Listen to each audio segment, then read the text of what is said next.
Researcher को question कैसे मिलता है, how your research happens is कि हम अपने आसपास देखते हैं कि हमारे क्या प्रॉब्लम्स हैं, तो उन प्रॉब्लम्स में से जो सबसे प्रोमिनेंट प्रॉब्लम मिलता है उस पर हम रिसर्च करके उसका सॉल्यूशन ढूंढते हैं। तो हमें सबसे प्रोमिनेंट प्रॉब्लम ये मिला कि जो हमारा वर्क प्लेस है, where the people are working, the way they are being treated and the way they are treating the organization, both is not right, and it has started, वो चालू हुआ है from how the organizations ने लोगों को treat किया है। अब इस वजह से क्या हो रहा है, the companies are going into losses, companies losses में जा रहे हैं, एम्प्लॉयज़ क्योंकि खुश नहीं हैं, उनको अलग तरह के डिस्ट्रेस हो रहे हैं, they are suffering from अलग तरह के mental disorders also because work place में इतना स्ट्रेस और प्रेशर है। एंड ये सब जो है ये आखिरी में जाके हमारे सोसाइटी पे आता है, हमारी पूरी सोसाइटी सफ़र कर रही है। तो इस सब का सोल्यूशन क्या है? हमारे पास इतने सारे HR प्रिंसिपल्स हैं, प्रोसेसेस इन प्लेस हैं जो हम on paper and actually follow भी करते हैं, तो वो एक्चुअली काम नहीं कर रहे हैं। तो हमें हमारे मैनेजमेंट जो डोमेन है उसको वी नीड टू गिव, हमें कुछ देना है which is more implementable, which is relevant to the current times के हिसाब से जो किया जा सकता है, जो ज़रूरी है। तो उससे हम रिसर्च में आए एंड इन द रिसर्च फिर हमें जो प्रिंसिपल्स की सर ने हम एक्सप्लेन किया, हमें वो प्रिंसिपल्स पता चले कि इन प्रिंसिपल्स पे अगर कंपनी चलेगी और एम्प्लॉयज़ भी चलेंगे then it will be a better place to work. Doctor Anshul ने बहुत सही फरमाया है, ये उनकी किताब है और मैंने इस किताब को पढ़ी भी थी और कुछ महीने पहले इसको हमने लॉन्च भी किया था। और इसके बाद आज हम ये ये हम प्रचार करना चाहते हैं इसके बारे में कि ये जो वर्क प्लेस स्पिरिचुअलिटी है ये नया कॉन्सेप्ट नहीं है, लेकिन क्या हुआ है कि हर दौर में उसके मायने या उसके रूल्स बदलते रहते हैं बिकॉज जो generation changes, and that is Y उनका जो रिसर्च है वो मोस्ट रेलिवेंट है बिकॉज वो रिसेंट है। और उन्होंने देखा कि बहुत सारे तनाव और टॉक्सिसिटी है वर्क प्लेस में, क्योंकि कोविड आया, उसमें एट्रिशन रेट बहुत ऊपर चला गया, ले-ऑफ्स कितने हो गए, तो एक ट्रस्ट की इश्यू बन चुकी है।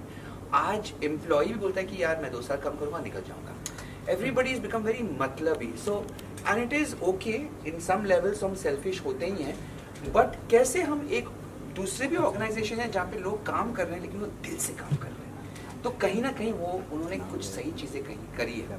तो शी हैज सीन बोथ, एक कल्चर जहाँ पे टॉक्सिसिटी ज़्यादा है और एक कल्चर जहाँ पे उन पर भी प्रेशर्स पड़े थे, वो भी प्रॉफिटेबल है, वो भी बड़े कंपनीज हैं, लेकिन उनका तरीका अलग था और आज वो बहुत लॉन्ग टर्म में वो बहुत अच्छा कमा रहे हैं और वहाँ के एम्प्लॉयज़ दिल देने के लिए तैयार है, जान देने के लिए तैयार है काम करने। और वहाँ पर भी मुठभेड़ होता है, वहाँ पर भी डिस्कशन होते हैं, वहाँ पर भी डिसएग्रीमेंट्स हो रही है, लेकिन कॉन्फ्लिक्ट मैनेजमेंट जो है वो अच्छी तरह से सॉल्व हो रहा है, क्योंकि ऊपर से आदेश है, सिर्फ पेपर पर लिखा हुआ नहीं है, वो एक्चुअली इम्प्लीमेंट हो रहा है।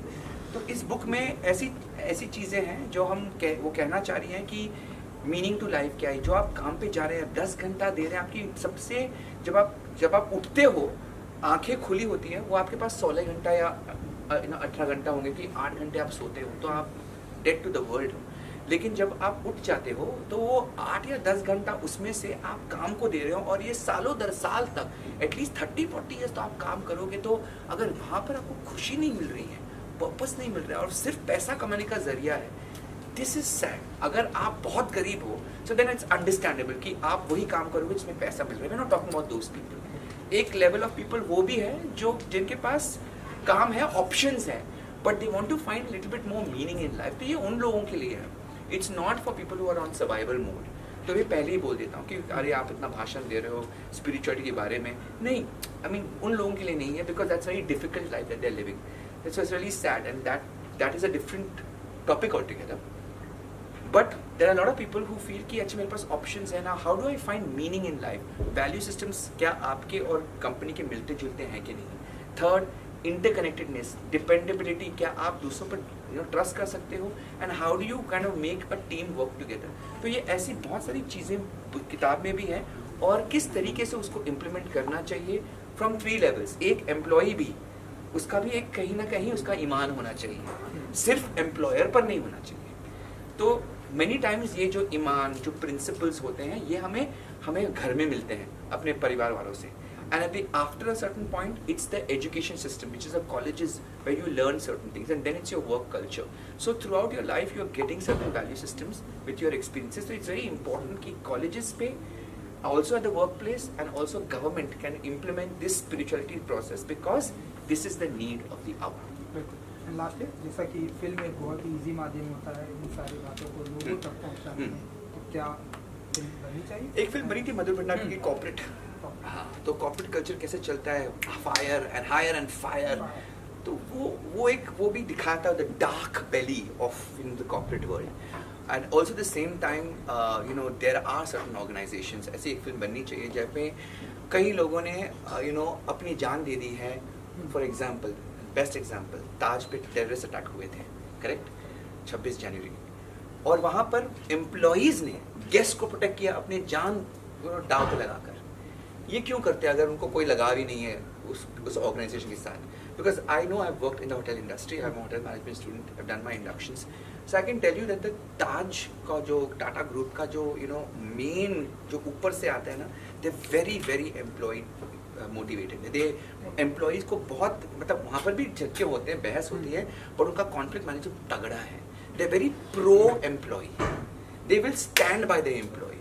अगर कुछ प्रॉब्लम हुआ आपके घर में and that person is working, they will take care of the entire medical expenses. Entire medical expenses. फिर ऐसा आदमी ना, जब आपके माँ बाप कभी प्रॉब्लम से जाते हैं, एंड मेडिकल बिल्स एक गरीब इंसान के लिए बहुत ऊपर होता है. So I remember during my working time also there was एक बंदा हाउसकीपिंग में था, और उनको इसकी कैंसर हुआ था मम्मी का. पूरा खर्चा वाज टेकन ओवर इमीडिएटली, ना कुछ बोले, जस्ट एक रिपोर्ट, ये my mom has got cancer, finished. From the hotel, medical expenses, सब कुछ. उसको लीव भी दिया गया था कि अच्छा कुछ दिन के लिए वो नहीं आ पाएंगे. ये इंसान जब उसका वक्त आएगा कुछ देने के लिए, क्या वो अपनी जान नहीं देगा? So this is the kind of things that she is talking about. That अंदर से वो भावना आनी चाहिए. It has to be work both ways. So when corporate culture works not just on profitability but also on humanity, तो एक work culture अलग होता है. एक जज्बा आता है कि मैं काम पे जाऊँगा, मुझे करना है काम, चाहे वो सबसे छोटा काम हो, खाली बेड्स तैयार करने या क्लीनिंग करना हो. हाउसकीपिंग का एक डिपार्टमेंट, हम talking about the lowest level, they are cleaning toilets, they are making the beds, it's the same thing every day, but वो दिल से कर रहे हैं, खुश हैं. छोटी चीजें, खाने में अगर जाओगे ना, उनके केटरिंग में भी इज इक्वल फॉर एवरीबॉडी. भेदभाव नहीं है कि ऑफिसर्स वो खाएंगे. I was a student that time, same food for everybody. तो इट्स अ फीलिंग कि यार ये भेदभाव नहीं हो रहा है. So that is the kind of organizations that we're looking at. I'm just giving you an example. ऐसे बहुत सारे हैं.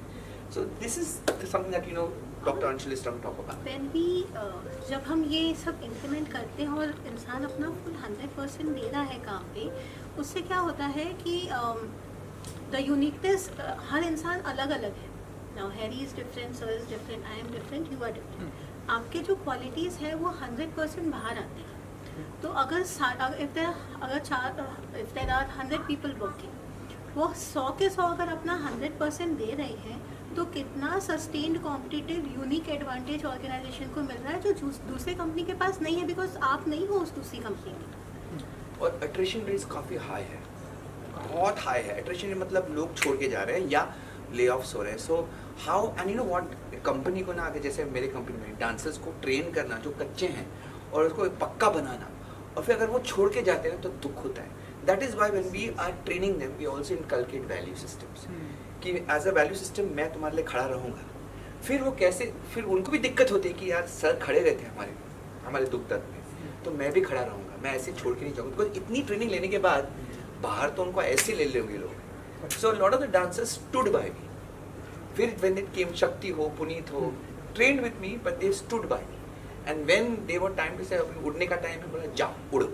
सो you need to that. And there were some कुछ कमीने थे भी जो मतलब आए और चले गए। एंड आई एम लाइक इतना ट्रेनिंग करके तुम एक भी पल हमारे साथ में भी what, there is no value. तो बहुत टाइम जाता है इनके साथ, और ये कुछ है नहीं, उनको बनाना पड़ता है, उनको तमीज़ भी सिखानी पड़ती है कि किस तरीके से बात किया जाता है, कब क्यों डिसिप्लिन इंपॉर्टेंट है, क्यों टाइम पे आना इंपॉर्टेंट है, यू नो। सो ये सब सिखाने के बाद जब अपना इतना इन्वॉल्वमेंट होने के बाद जब निकलते हैं, then that is why we realize कि सिर्फ डांस नहीं सिखाना है, उनको वैल्यू सिस्टम भी सिखाना है, और हमें भी सीखना है कि हम भी कमीने नहीं हो सकते हैं।